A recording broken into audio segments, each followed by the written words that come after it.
sababu wewe ndiye Mungu na zaidi yako kuna Mungu mwingine. Katika jina la Yesu Kristo. Amen. Hebu tumpe Yesu makofi mazuri.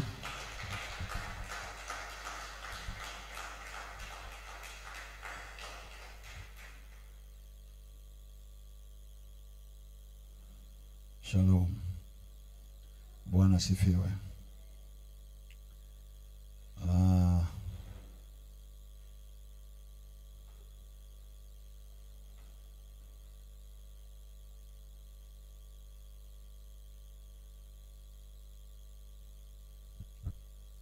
Haleluya. Bwana sifiwe. Kwa kweli namshukuru Mungu kwamba tunaendelea hii hali tuliyokubaliana ya kujiweka mbele za Mungu katika siku ya leo, ili kuomba itusaidie kujua umuhimu katika kuomba kwetu na tuweze kupata sawa sana kile Mungu alichotukusudia. Amen.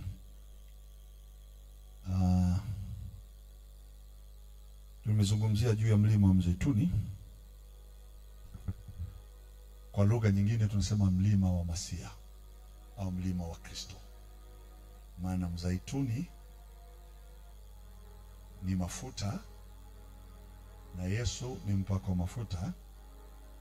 Kwa hiyo ni mlima wa mpako wa mafuta, is the mountain of Christ. Amen. Kwa hiyo eneo lile lilitumiwa na Yesu kwa matukio mengi yaliyokuwa muhimu katika historia ya miaka 3 ya kuwepo kwake katika mwili duniani.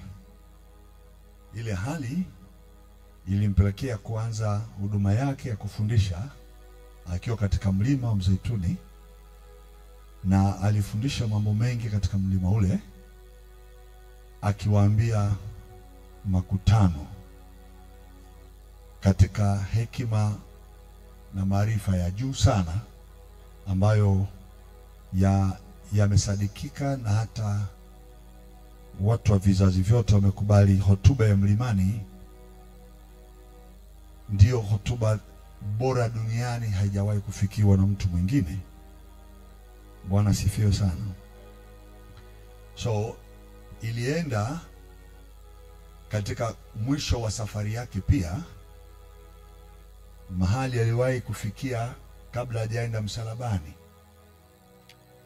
Alienda pia kumalizia huduma yake pale. Biblia inasema alienda katika huo mlima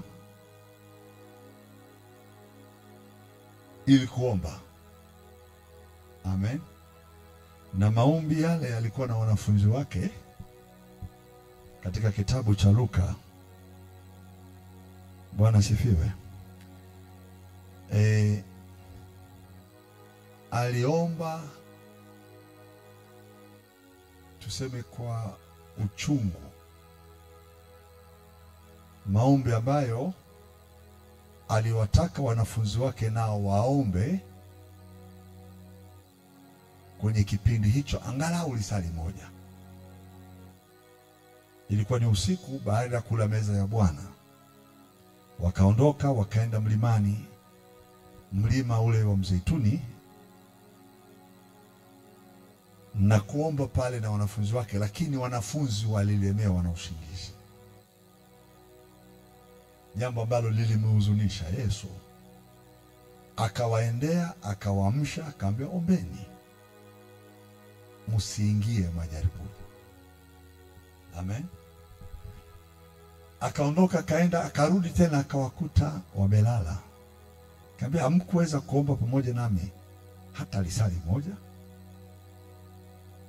Ni kwenye ule mlima wa Mzeituni akajitenga tena akaenda kuomba, na mara ya mwisho kabisa alisikika akiomba kikombe hiki kinipite, lakini sio mapenzi yangu bali mapenzi yako yatimizwe. Mwisho uchungu na maumivu yaliyokuwa ndani yake yasiyomhusu yeye yanayonihusu mimi, kwa maumivu na magumu yangu yaliyobebeshwa juu yake kwa sababu ya dhambi na laana na umaskini na magonjwa. Yalimlemea kwa kiwango cha juu. Kikombe hiki alikiona kama ni mzigo uliomlemea mpaka jasho lilitoka katika kipaji cha uso wake na kuidondokea nchi kama matone ya damu. Hapo ndipo palikuwa mahali pake pa kujitwisha mzigo wa kila mtu. Ninabarikiwa na hilo jambo, liliteremsha jasho kutoka katika uso wake. Amen. Kwenye mlima wa Mzeituni, mlima ambao kwa lugha nyingine unasema Getsemani, mahali penye rehema, mahali penye kumbukumbu la huruma, mahali pasipoweka historia ya mtu mbaya, mahali pa Mungu ambapo anasahau kwamba alikuona wewe kama mwenye dhambi akachukua kaziweka juu yake, mahali ambapo mzigo wa umaskini wangu na laana zangu ziliwekwa pale. Wanafunzi badala ya kuomba, wao walilala, maana hawana mzigo, hawana jambo wanalolibeba. Aliye kuja kulibeba amelemewa, jasho linamtoka. Wao wamelemewa na usingizi. Hebu sema amen. Sijui kama unaenda na mimi Mimi na wewe tumelemewa na ile raha na usingizi usiokuwa na stress, usingizi usiokuwa na majaribu katika mlima wa Getsemani. Maana hali yangu ya magumu aliyachukua alipokula kwenye meza ile, akamaliza aende na mimi mlimani.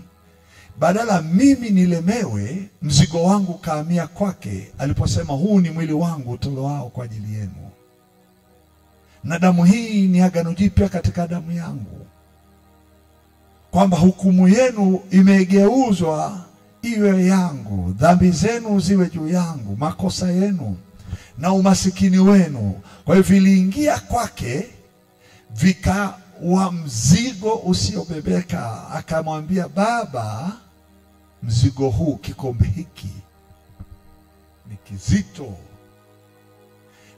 Lile jasho lililomtoka is a prophetic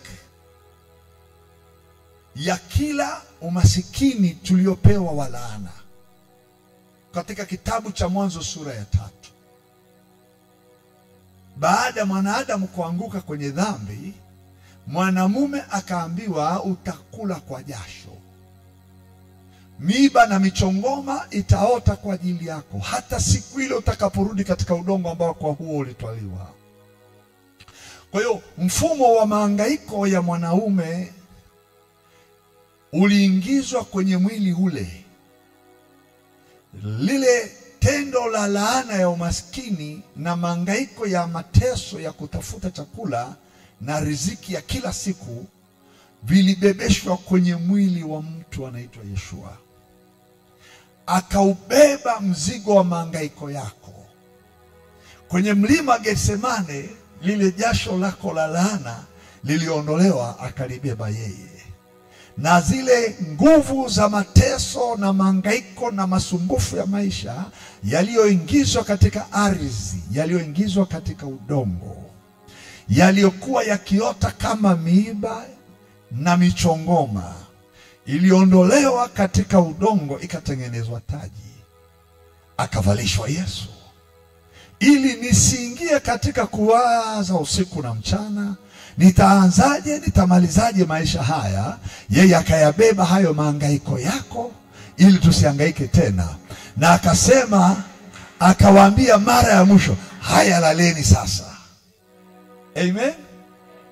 Bwana Yesu asifiwe. Maana sasa saa yaja, yule mkuu wa ulimwengu atatupwa nje, ghafla kundi kubwa la watu likaja, wenye mapanga na marungu, waliokuwa wananiwinda mimi ili kuniangamiza mimi. Hawakuniona mimi kwa sababu ya dhambi nilizokuwa nazo zimeshasamehewa, zimeingizwa kwa Yesu. Mkosaji akaonekana, Yesu akakamatwa yeye.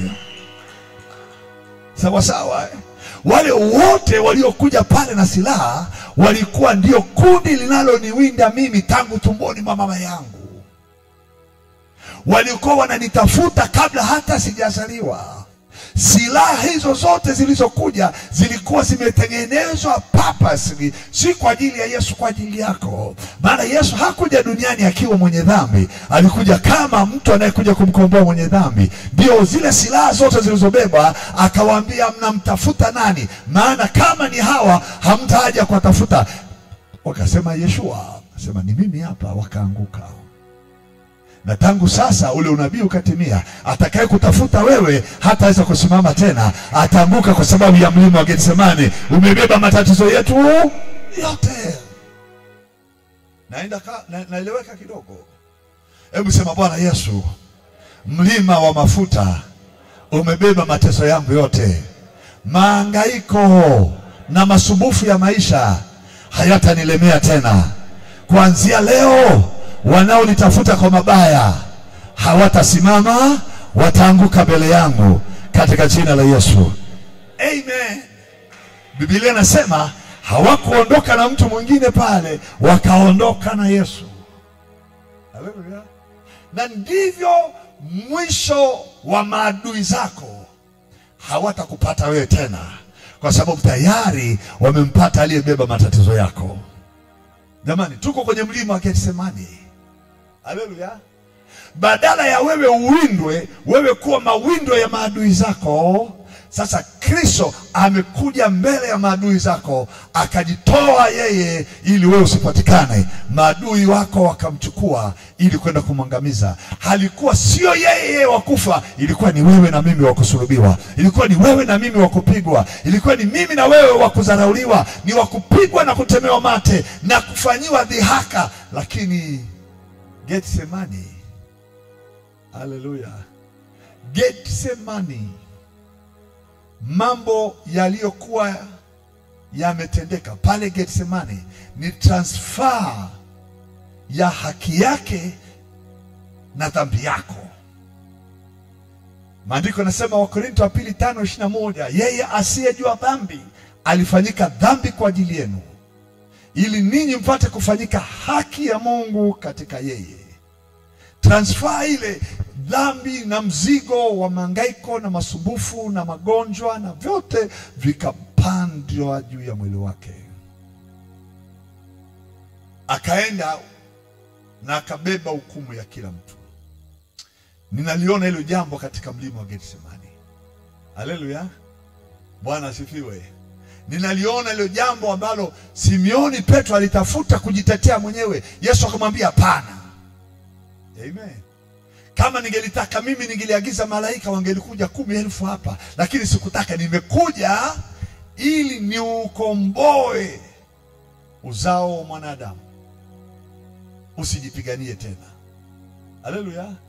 Na ndio maana hatutaweza kujipigania tena kwa silaha kwa sababu ya kupata msamaha wa dhambi. Hatutajipigania tena kwa silaha kutoka katika laana yoyote, kwa sababu tumempata ambaye amezibeba laana zetu, kabeba masikitiko yetu, kabeba magonjwa yetu yote. Haleluya. Hebu fungua Luka 21:37 na Luka 22:39.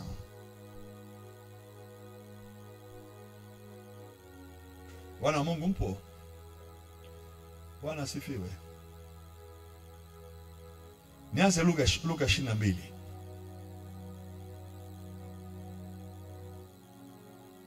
Akatoka akaenda mpaka mlima wa Mizeituni kama ilivyokuwa desturi yake, wanafunzi wake nao wakafuatana naye. Alipofika mahali pale aliwaambia, ombeni kwamba msiingie majaribuni. Mwenyewe akajitenga nao kama kiasi cha kutupwa jiwe, akapiga magoti akaomba, akisema, Baba, ikiwa ni mapenzi yako uniondolee kikombe hiki, Walakini si mapenzi yangu bali mapenzi yako yatendeke. Malaika akatoka mbinguni akamtokea akamtia nguvu. Naye kwa vile alivyokuwa katika dhiki akazidi sana kuomba, hali yake ikawa kama matone ya damu yakidondokea nchi. Haleluya. Naomba tulione hilo jambo. Hebu sema amen. Yaani dhiki yangu kwenye mlima wa Getsemane, dhiki yangu hii wiki ni wiki ya mlima wa Getsemane. Dhiki yako, dhiki ni mapito yapitishayo mwanadamu katika kila siku, asisikie kupumzika, asione kupata raha, asione angalau kuna unafueni. Mahangaiko yapatanayo na mapito yanayokupelekea kufikiri sana, kuumiza kichwa sana, kukosa usingizi kwa mawazo, kuhangaika kwa sababu hauna chakula cha watoto, pesa ukiipata haitoshi, mlango wa kuingia ndani nyumbani kwako ni mlango wa maneno, dhiki, kelele, magonjwa. Akabeba yote. Cha ajabu anachosema, jasho likatoka katika kipaji cha uso na kudondokea nchi. Wow! Sijawahi kuona jambo zuri katika maisha yangu kama hili, lilolipa eneo langu la maisha. Mnajua wanadamu tunakufa tukiwa vijana kwa sababu ya msongo wa maisha, ya mawazo. Mapito ni magumu, na wakati unakuwa na mawazo mengi sana, ndani ya mwili wako kunatengenezeka sumu. Sumu inayezaliwa na mawazo. Ule msongo wa mawazo, jinsi Mungu alivyotuumba, ni moja ya laana, hairuhusiwi tuwe nayo.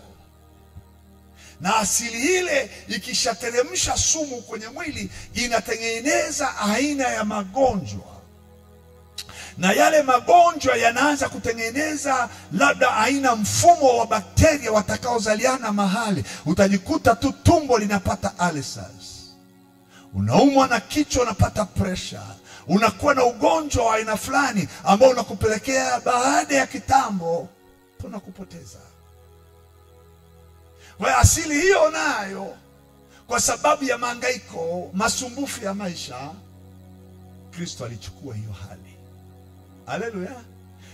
Na ile ardhi ya kuwa ina laana, watu wa Mungu, amen. Ile ardhi iliyotamkiwa miiba na michongoma, maana yake mzunguko wa kwako wa maisha juu ya nchi utayapitia mapito yatakayokuumiza kama sumu ya miiba. Mifumo ya kimaisha, daily life activities zako za kila siku zitakupelekea unaamka 11 asubuhi, unarudi unalala saa 5 usiku, hata ulichokitafuta hakipo. Na unaangalia watoto wako nyumbani wanakutazama, ndoa iko kwenye hali ngumu, chakula hakuna, shule gharama, unachanganyikiwa. Mtu unaanza mikopo hailipiki, kopa hailipiki. Hatimaye wanaokokopesha wanaanza kuja mbio, wanaanza kukusumanga, watu wameshaanza kukusema yule hafai. Sasa unatengeneza mawazo, kulala ni tabu, usingizi unakatika usiku, kesho yako hujui itakuwaje. Haleluya, haleluya. Wapendwa, unasema naondoka Arusha maana hali ngumu Arusha, naenda Moshi, naenda Dar es Salaam, naenda Mbeya, na huko nako kunakuwa tena mbaya zaidi, nayo inazidi kuwa mbaya. Unatoroka, unasema ngipata hata mfadhili, naenda Ulaya, nikaa hata korokoroni, lakini bado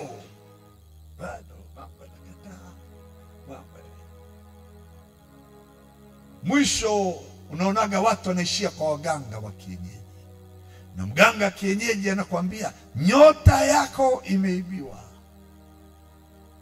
Ukitoka kwa mganga ukienda kwa nabii, naye anakuambia nyota yako imeibiwa. Kumbe sio nyota imeibiwa, uko tu umezaliwa kwenye mfumo ambayo ardhi haikukubali, mifumo katika ulimwengu yenye laana ya dunia. Unaenda wapi sasa? Mwishoni kabisa unakuta watu wanajinyonga, wanakunywa sumu. Maisha ni magumu. Lakini acha niseme hivi, mlima wa Getsemane umenikomboa kwa kitu kimoja: uso wake ukatoa jasho. Jamani, mimi nilishaonyeshwa katika maono wakati fulani miaka zaidi ya 15 iliyopita, akiwa Getsemane, akiniambia usiku. Ilikuwa ni zaidi ya miaka 15. Mke wangu ni mjamzito, pesa sina, niko nyumba ya kupanga, hakuna mlango wa kiuchumi kabisa. Nishakukuta kama lela. Usiku unalia na hakuna mtu anasikia kama unalia. Machozi yananiteremka, yanaloanisha mto. Mama yeye anakoroma, anajua yuko mwanamume ataleta hela. Huko nje hajui kumefungamana, hakuna tumaini. Na yeye ana kamimba kake kamekomaa, kamenyanyuka, hauwezi ukakaficha tena. Kanatakiwa tu kapelekwa ajifungue. Ninamwazia ataendaje kujifungua. Kama chozi kanateremka. Kimya. Nikachukuliwa katika roho, nikapelekwa kwenye mlima wa Getsemane. Nimekaa kwenye huo mlima, kundi la wanafunzi wa Yesu na mimi nikiwa ndani yao. Ninajiona na mimi niko ndani ya wale wanafunzi. Tena nilijifahamu vizuri na nikawa kama nimemjua Petro na Yohana, Yakobo na kina Andrea. Yani kama niko nao, ni watu ambao we fellowship together kila siku. Si kwamba natakiwa nimuulize wewe ni nani. Najua na huyu aliyetangulia mbele kwenye mlima anatupeleka kuomba Yesu. Katika roho akiwa peke yake, ulimwengu wangu wote ulihama kama mtu anahamisha kitu kizito. Nikiona na wengine hivyo hivyo, kila kitu kilichokuwa kizito kinahama. Kinahama kwa huyu, vyote vikabebwa kama mzigo mmoja ukamwangukia yeye kule. Jasho likimtoka likaangukia ardhi. Kishindo nilichokisikia cha tone ya damu, tone la ile la jasho, lile tone ilikuwa ni kama mtu anapiga baruti au bomu, mlipuko uliotikisa ardhi na mlima wote ukatikisika. Kila kilichoko kwenye ardhi, ndani mpaka mahali ambapo jicho haliwezi kutazama, humo ndani ya ardhi na ardhi iliyoko ndani, iliyoshikamana ikabeba udongo huku juu, kila kitu kiliingia kwenye kupigwa na ile tone dogo la ile damu. Ule mshindo, kila kiumbe kilichokuwa juu ya nchi kiliingia kwenye hofu na mtetemeko ambao ulipelekea kila mmoja alijua hapa ilipo sasa hatutatoka tena. Na wakati huo huo na mimi nikawa kama mtu aliyelala kwa hofu, lakini nina raha.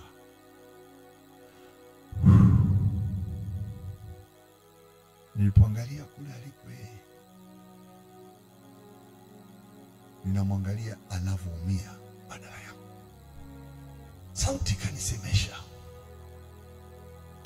hutalemewa na maisha tena, hutazidiwa na maisha tena, hutayaona hayo mapito tena. Nilinyanyuka katikati ya wanafunzi wengine niliokuwa nao, nikishangilia, nikajikuta niko kitandani. Mama amelala, Nimetoka, nimeenda kwenye shughuli za maisha. Mtu mmoja akanikutanisha na rafiki yake. Unaweza kupata soko la kitu fulani. Kaambia soko la nini? Sijui hiyo madini. Sijawahi yauza hayo madini. Sijawahi kwenda kwenye biashara nikayauza. Tulikuwa kwa mzee Minja, pilot Minja. Alikuwa ni Masai, anataka kuuza madini. Kwa hiyo akamuuliza kijana mmoja, akaniambia huyu hapa anajua. Nikaangalia, sijawahi yauza hayo madini. Na mimi nikasema najua soko. Nikachukua, nikapeleka kwenye soko. Ile nimemwonyesha huyo mtu mnunuzi kutoka Japani. Kuiangalia, aliwaambia wengine toka. Hapo hapo nikatengeneza milioni 2. Naenda nyumbani, ninashangilia, nimebeba mkate, nimebeba nini, naimba pambio barabarani, sijui kama naimba, nina hela. Aliniambia utapitia tena. Na ukweli nimesha experience hiyo hali. Huo mlima wa mateso ya Getsemane, aliyachukua mateso yangu yote na mapito magumu. Ile jasho lilipiga aina yoyote ya miungu iliyokaa kwenye udongo, walionipandishia uchungu wa mapito na mateso na laana na magumu na kukataliwa na kudharauliwa na kuaibika. Haiwezi ondoka kwenye akili yangu. Haiwezi ondoka. Nikaanza kujua kile kiwango kilichokuwa nimekipata kipindi kile na kitafuta kiishe mali ya. Unajua kuna mahali unatafuta hii pesa ishi, lakini haishi. Jamani, nyinyi mnasemaga yule mtu anajua kutumia, anatumia pesa ovyo. Kuna mtu anashika pesa alafu anangojea iishe, haishi. Na mimi nataka hicho kipawa cha Getsemane kishikamane kwenye maisha yetu, mpaka unajiuliza mbona haishi mkononi mwangu? Haleluya. Mbona hichi kipato? Yaani sijui nikisemeje jamani. Haleluya. Hebu nyanyua mkono juu na mnaisema Roho Mtakatifu. Mbona haishi? Mbona inaongezeka? Mbona haipungui? Katika jina la Yesu. Amen. Naomba iwe hivi, haitapungua mkononi mwako, maana yale mapito ya mawazo, miiba iliyokuwa inaleta wewe uwaze, hautaiona hiyo miiba.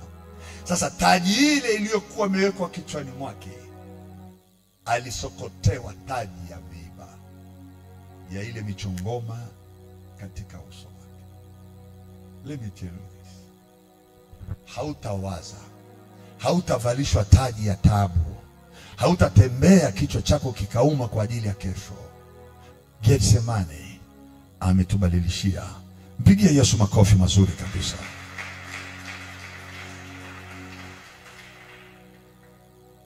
Na kwenye eneo langu la mwisho la Getsemane, amen, japo it's not the final, lakini eneo la maisha yake katika mwili alipoondoka baada ya kufanya wokovu, alimalizia Getsemane kwenda mbinguni.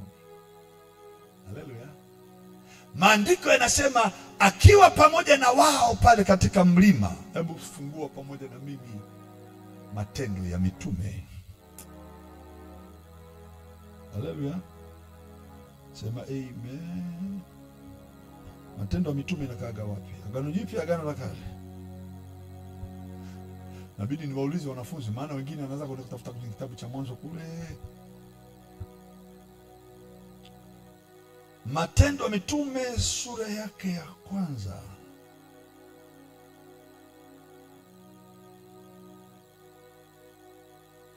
Haleluya. Bwana sifiwe.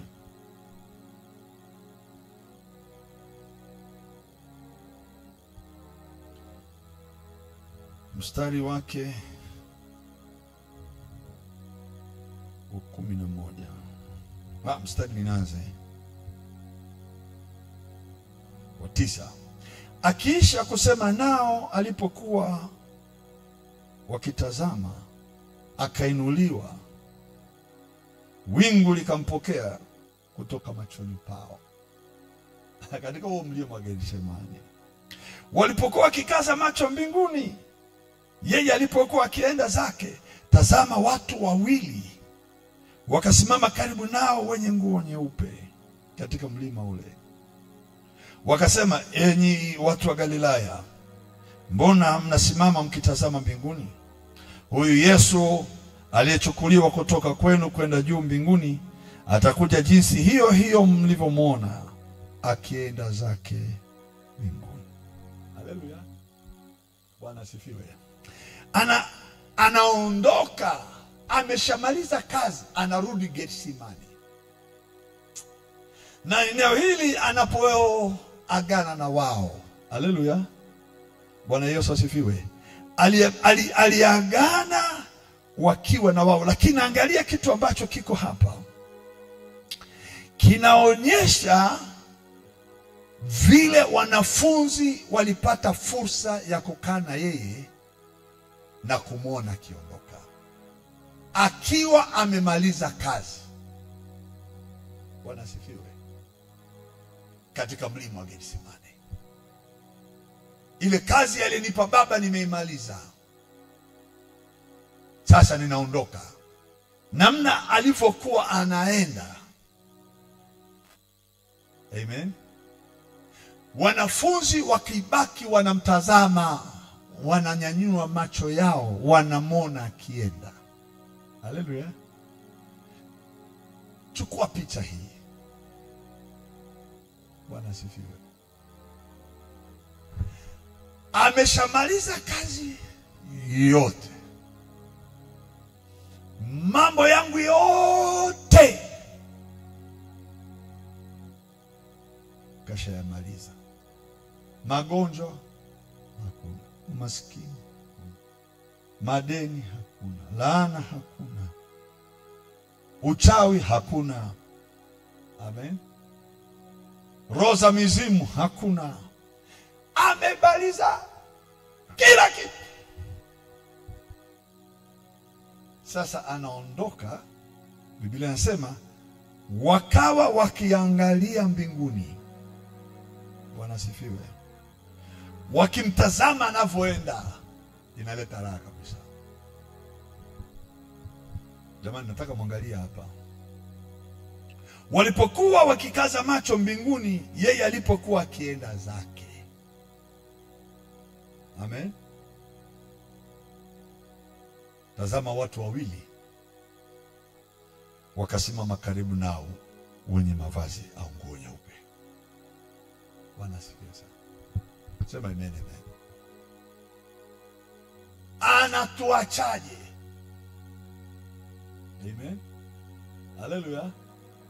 Anapoenda anatuachaje? Ndilo swali lao lilikuwa hivi. Mstari wa 6. Bwana asifiwe.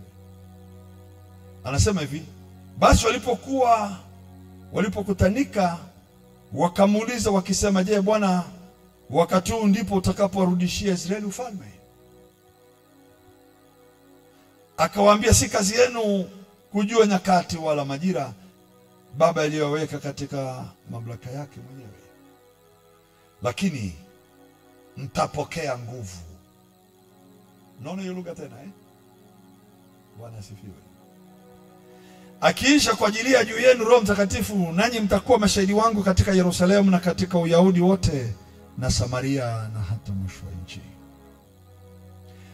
Akiisha kusema hayo, alipokuwa akitazama, aliinuliwa, wingu likampokea kutoka macho. Israeli wanatafuta, wale vijana wa Kiyahudi wanatafuta sahihi ufalme turudishiwe. Turudishiwe kuwa watawala katika teritori yetu hii ya udongo wa Israeli. Tumiliki hapa. Halo. Bwana asifiwe. Hebu sema asante Yesu kwa ajili ya ufalme. Iko hivi ndugu zangu. Kwa udogo wangu wa uwezo wa kujua mawazo ya Mungu. Mawazo ya Mungu ni mapana kuliko mawazo yako. Katika mlima wa Getsemani, Mungu anakupanulia territory, anakupanulia himaya, anakuongezea utawala. Wewe unawaza kidogo, Mungu anakuwazia zaidi ya kile unachokiwazia. Tunataka tu kwenye kamji huu Mungu utupe hapa tutawale. Mungu anasema hapa hapatoshi, nimekupa hapa, nimekupa Judea, nimekupa Samaria, nimekupa Yerusalemu, nimekupa mpaka mwisho wa nchi. Hebu tazama mahali kwa upana. Mlima wa Getsemani ni mlima wa utawala, ni ufalme unatolewa. Watu wa Mungu, ni mamlaka yanatolewa, nguvu zinatolewa.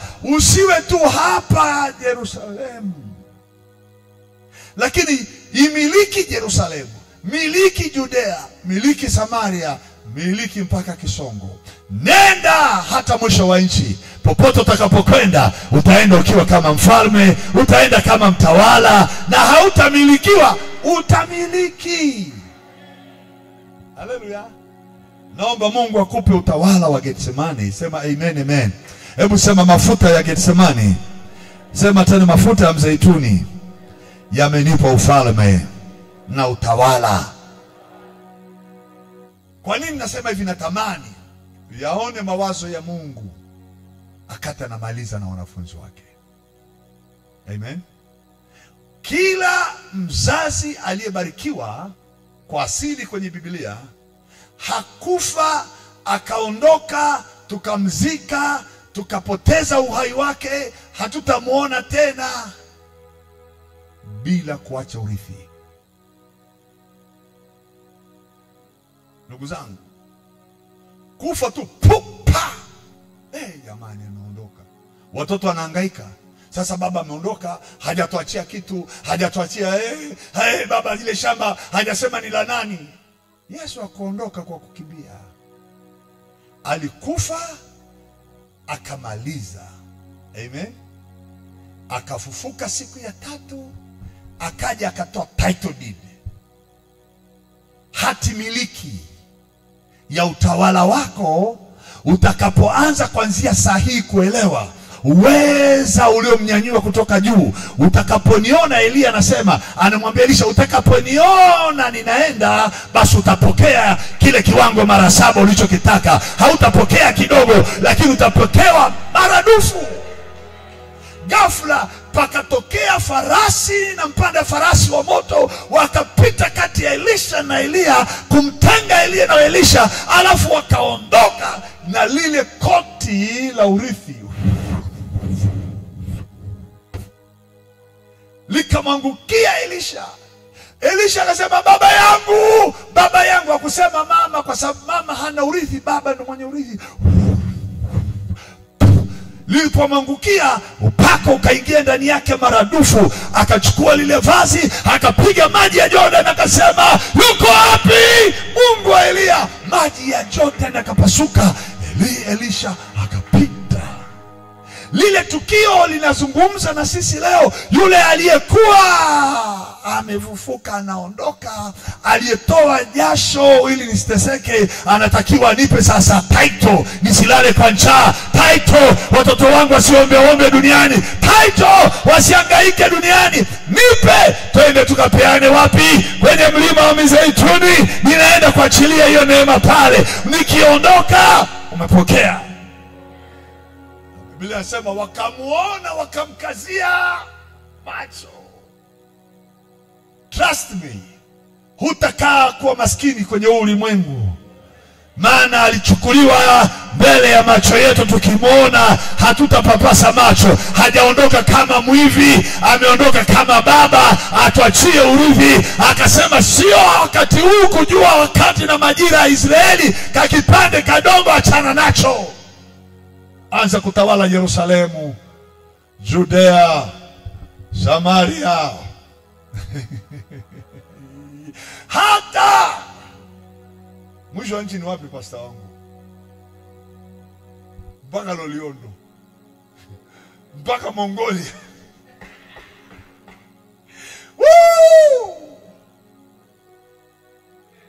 Haleluya. Sema amen, amen. Upako unaotokana na mlima ule Ndugu yangu, nimeangalia mti wa mzeituni, heshima yake ni hii: hauogopi jangwa. Wenyewe unastawi na wakati hakuna maji. Utastawi wakati maisha ya dunia hii wengine wanakaukiwa. Wewe utatokea katika mti, utatokea kama mti wa mzeituni. Utastawi mahali hamna hata. Wengine wanakauka, wanakufa. Watauliza, huyu jamaa anaishije? Hajui kupata shida, sisi tunateseka. Wewe unazaa matunda hata uzeeni. Namba 2, mti wa mzeituni unaishi muda mrefu.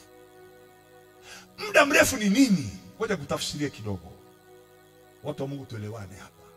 Nitakapokupa wingi wa siku na muda mrefu ni nini? Ni maana yake ni hii: wote uliowajua na wakakujua utawazika wewe. Tunaelewana watu wa Mungu? Wale watu wa historia na wewe, wale watu wa historia, tunakujua umezaliwa wapi bwana, tunakujua baba yako, tunajua mama yako. Wale watakutangulia. Wewe utabaki, yani utazikwa na kizazi cha watu wasiokujua. Sema amen, amen. Sio unazikwa na watu wanasema, I say, jamaa tulisoma naye bwana, tulicheza naye mpira yule. Yani hao watu wanaosema tuone atafika mbali, sisi tunajua kwao bwana hawajawahi kufanikiwa. Hao watu hawajajua shina la mzeituni limepandwa kwako. Biblia inasema, na yeye ambaye ni mti wa mzeituni uliokuwa umekatwa, chipukizi lake litachipua, ambaye ni wewe, litachipua katika ule mti, na wewe utakwenda kustawi. Mimi nataka uchipue katika Yesu. Sema amen. Ndio mzeituni wenyewe, ndio mafuta yenyewe, ndio Kristo, ndio the Messiah. The Messiah. Haleluya. Mlima Getsemani amenondolea mzigo wangu. Amen. Kauchukua yeye, kaenda kauzika, akafufuka. Amen. Kazika matatizo yangu, hayatafufuka tena. Haleluya. Katoka kaburini, hayupo tena chini ya kongwa la vifungo vyangu tena, kashavizika vyote. Haleluya. Sema amen, amen. Ameinuka katika utukufu na urithi wa miliki yake. Miliki yake. Hapa tulipo hatujaachwa yatima. Sema amen, amen. Hatujaachwa masikini. Let me tell you this. Ukijua hii siri, wakati makutaniko ya wachawi, makutaniko ya wafirimason na maluminati wanapokaa mahali, wakikaa wakijadili namna wa kumiliki wewe, utajikuta wewe saa hiyo uko kwenye usingizi. Amen. Unaamshwa kama shujaa. Wakiwa kwenye mikutano yao, wanaanza kusambaratika. Niliwaonyesha kuna mtu alikuja hapa ibadani, walitaka kumuingiza kwenye hiyo Illuminati, naye akakataa. Wakamwambia sasa tutakushughulikia. Wakaanza kumshughulikia, mambo yake yakaribika. Ikafika mahali akachanganyikiwa, maana alikuwa hajaokoka. Mwisho akaona sina njia, acha nikimbilie kwa waganga.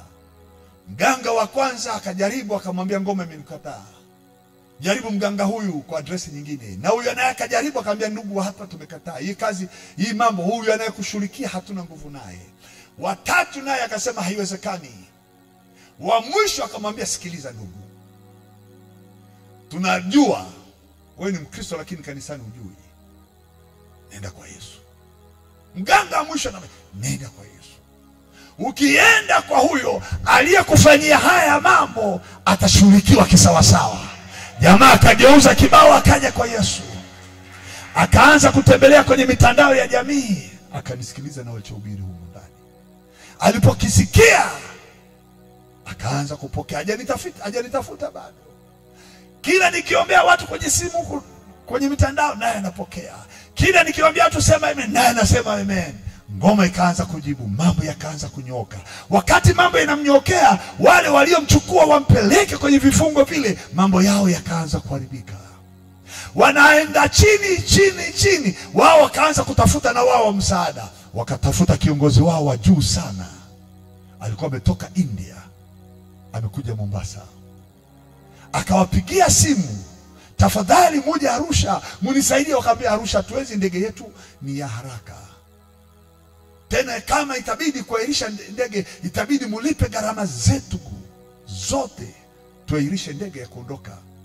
Maana huyo naye ni kiongozi mkubwa sana duniani wa huo utawala wa giza.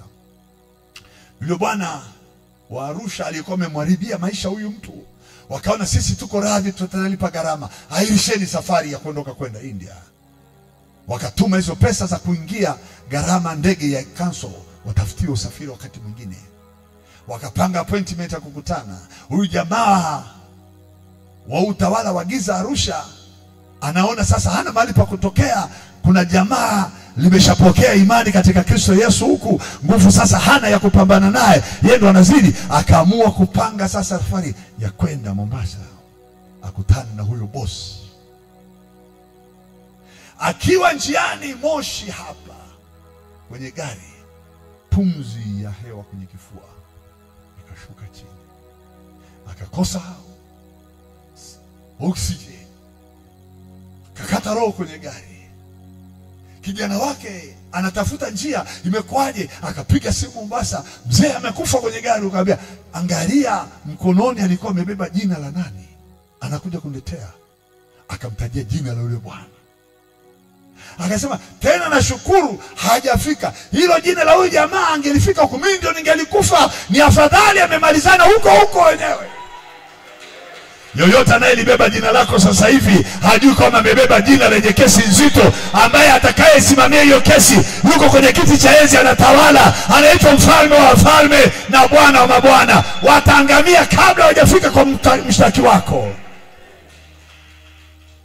Haleluya. Sema amen. Wacha niwaambie ndugu zangu, tuko kwenye mlima wa Getsemane wiki hii. Kuna mashitaka yanaenda kushughulikiwa. Kesi yako anabeba Yesu. Magonjwa yako na laana yako anabeba yeye.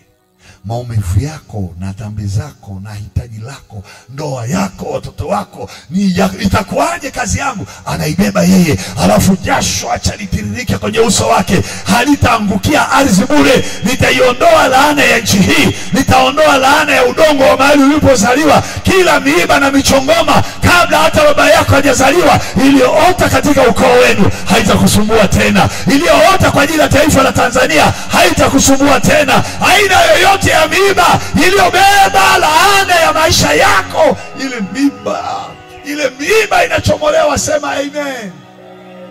Inachomolewa, inasokotwa taji. Mangi, taji ilisokotwa. Haleluya. Alafu kuna jamaa wanajeuri bwana, wakaiweka kwenye kichwa chake, wakaipigilia isichomolewe. Haleluya. Ile taji ikaanza kutiririsha damu. Bwana Yesu asifiwe. Badala ya jasho sasa ni damu. Damu yenyewe alikuwa anazungumzia mzee Daudi katika Zaburi 133. Ni vizuri kama nini ndugu wakikaa pamoja kwa umoja, ni kama mafuta mazuri. Sasa ile damu inatuzungumzia sisi, ni mafuta mazuri yanayotiririka kutoka katika kichwa cha Haruni kuhani, na kwenye ndevu, hata kwenye kanzu, na hata mpaka kwenye pindo, hapo mpaka mahali ambapo anasema ndipo alipoziamuru baraka zake zikae. Utaanza kuziona baraka kuanzia kichwani, utateremka nazo, zitaenda na wewe, zitashikamana na wewe, zitagusa watoto, zitaenda kwa wajukuu, zitaenda mpaka kwenye uzao wa mwisho wa 4 wa huyo, sijui atazaliwa lini. Mungu wa Israeli, sijui utamwona mjukuu wako atazaa mjukuu, naye mjukuu sijui atamzaa nani. Hiyo mafuta hayo unayoyaona ya wiki hii yataenda mpaka kwa huyo ambaye sijui atazaliwa mwaka gani, sijui ataitwa nani huyo, sijui kama atakaa wapi, sielewi atazaliwa na baba yake atakuwa nchi gani. Hayo mafuta hayo, badala ya aibu, Getsemani, mahali pa rehema, huruma na upendeleo. Mungu anaponiondoa mzigo. Simama pale ulipo, twende tumshukuru Mungu kwa ajili ya Getsemani. Nimemaliza. Tuna dakika ngapi za kuomba? Haleluya. Sema amen, amen. Nataka niangalie dakika za kuomba kwako. Naomba izime hii tuende kuingia kwenye maombi. Chukua dakika 15. Tembea hapa ndani. Ongea na Mungu sasa. Haleluya.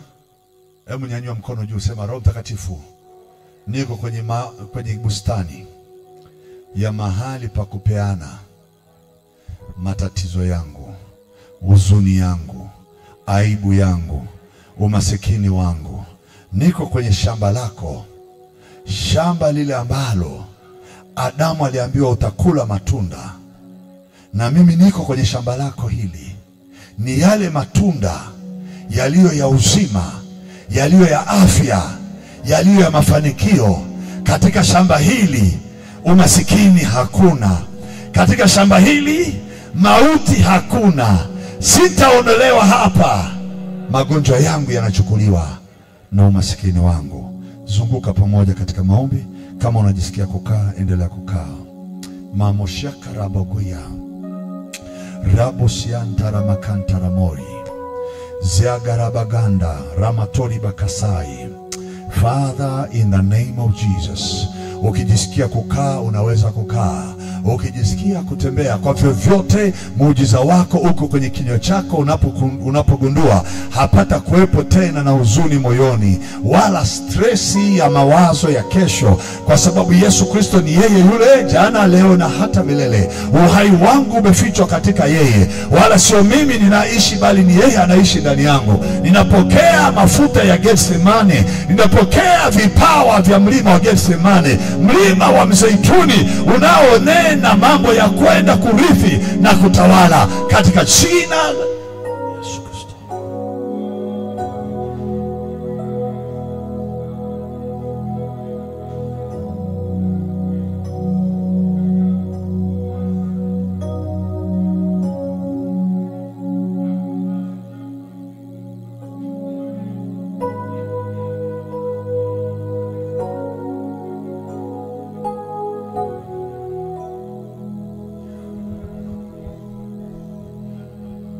Shirabosanda ya makasite kira. Katika jina la Yesu wa Nazareti, yale mahitaji yaliyolemea mioyo ya watu, magumu yaliyowashika katika maisha yao, mapito yaliyokosa mlango wa kutokea, njia zimefungamana na hakuna matumaini tena kwenye mioyo ya watu, kwa jina la Yesu Kristo ninakwenda kuyasokota mahitaji haya kama miiba na michongoma. Ninaenda kuzing'oa ndani ya watu hawa. Ninaenda kung'oa katika eneo lao la kiuchumi kila mazingira magumu yaliyoshikilia maisha yao, yaliyoweka maisha yao taabuni, kama miiba yenye sumu, kama masumbufu ya afya na uchumi na ndoa na watoto, kwa jina la Yesu Kristo. Na ruhusu sahihi mikono ya utendaji ikaanze kusokota taji ile ya aibu, ile taji ya fedhea ikasokotwe, ikaondolewe ndani yangu, ikaondolewe ndani ya watu hawa, ikaondolewe ndani ya wamama hawa, ikaondolewe ndani ya baba ule, kwa mamlaka ya jina la Yesu. Ile miiba ya kazi, ile miiba ya biashara, mapito ya kukosa mapato, mapito ya kukosa kazi, mapito ya kuchanganyikiwa kiuchumi, kwa jina la Yesu ninazisokota hizo miiba, ziondoke sasa, na zitengeneza kuwa taji inayoenda kukaa juu ya Mwokozi aliyechukua maisha yangu, akayaweka huru, akayakomboa. Nisiwaze tena, nisifikiri tena, nisichanganyikiwe tena, kwa jina la Yesu. Miiba haitakaa ndani yangu, haitanitesa, haitanionea, haitaniponza nikose usingizi. Mawazo hayataninyang'anya tena nafasi ya kufurahi, kwa jina la Yesu. Na tazama, kila majira yangu yatakuwa ni majira ya amani, ni majira ya kufurahi, kwa jina la Yesu. Endelea kuomba. Kuna mzeituni unaokufunika, kuna mafuta yanayokufunika, kuna mafuta yanayokufunika, kuna mafuta yanayokufunika, kuna mafuta yanayong'oa miiba, kuna mafuta yanayong'oa magonjwa, katika jina la Yesu. Mafuta yanayoweza kuponya yakakae juu yako, yaponya magonjwa uliyonayo, magonjwa ya sukari, magonjwa ya BP, magonjwa ya high blood pressure, low blood pressure, magonjwa yanayosababisha vifo na mauti, magonjwa ya mifupa, magonjwa ya damu, magonjwa ya viungo, magonjwa ya figo, magonjwa ya ini, kwa mamlaka ya jina la Yesu na kwenda kuyaamuru mafuta ya mlima wa mzeituni yashughulike na nyumba hii, yashughulike na baba huyu, yashughulike na huyu mama, yashughulike na huyu baba, yashughulike na huyu kijana, yashughulike naye kuanzia saa hii. Endelea kuomba. Achilia ile mafuta, kamua mlima ule wa mafuta, utiririshe mafuta juu ya kichwa chako, yatiririke yaende mpaka katika pindo la vazi lako, maana huko ndiko alipoamuru baraka zako na za uzao wako hata milele. Hautanyang'anywa furaha ya nyumba, hautanyang'anywa furaha ya watoto, hautanyang'anywa furaha ya biashara. Mikono yako ikafanye kazi, njia zako za uchumi zifunguliwe, njia zako za uchumi ziwe wazi, njia zako za mafanikio, njia za maendeleo. Usikamatwe kwenye njia za mitego yao, minyororo yao ikatike, na kila mitego yao na tanzi waliokushikia ikaribike kwa kutiwa mafuta, katika jina la Yesu.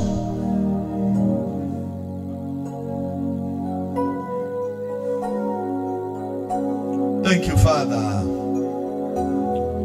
Wacha mafuta haya yatembee pamoja na sisi kuanzia sasa, katika jina la Yesu.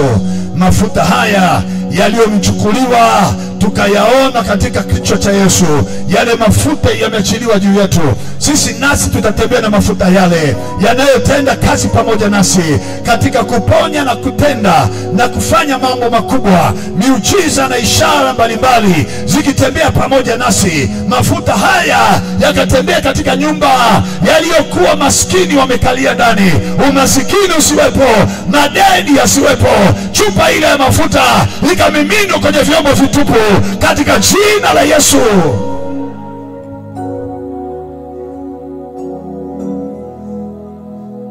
Thank you Jesus. Natangazia watu hawa wasione nguvu za kazi ile ya mlima wa mzeituni. Minyororo yote ya maisha inayotusababishia tunakosa kulala, tunakosa usingizi, katika mlima wa Mzeituni upate usingizi wa kulala. Usinyimwe usingizi usiku, ukapata usingizi kama wa mtoto mchanga, katika jina la Yesu Kristo. Walipokuwa hawawezi kufanya, walipokuwa hawawezi kutenda, Yesu alichukua madhaifu yao, Yesu alichukua magonjwa yao, Yesu alichukua laana zao, katika jina la Yesu. Thank you, Father. In the name of Jesus. Sema pamoja na mimi, Bwana Yesu, hakika nimeyatambua mapenzi yako mema na fadhili zako katika mlima wa Getsemani, katika mlima wa Mzeituni. Hakika nimeyatambua njia za baraka zako zimekwisha kuachiliwa, zimeshafunguliwa juu yangu na hata katika vizazi vyangu, hata kizazi cha kwanza, cha pili na cha tatu na cha nne. Vizazi vyangu vitayafurahia mafuta haya, vitatembea katika mafuta haya. Nira haitawashika ya magonjwa, nira haitawafunga ya umasikini. Nira zote zimeharibiwa kwa sababu ya kutiwa mafuta. Nira zote zimeharibiwa. Mizigo yote begani imeondolewa kwa sababu ya mafuta, kwa jina la Yesu Kristo. Amen. Shangilia kwa makofi. Mungu awabariki sana. Tumefika mwisho. Mungu awatangulie mnaporudi nyumbani. Tutoe matoleo yetu na sadaka. Ukiwa na sadaka yako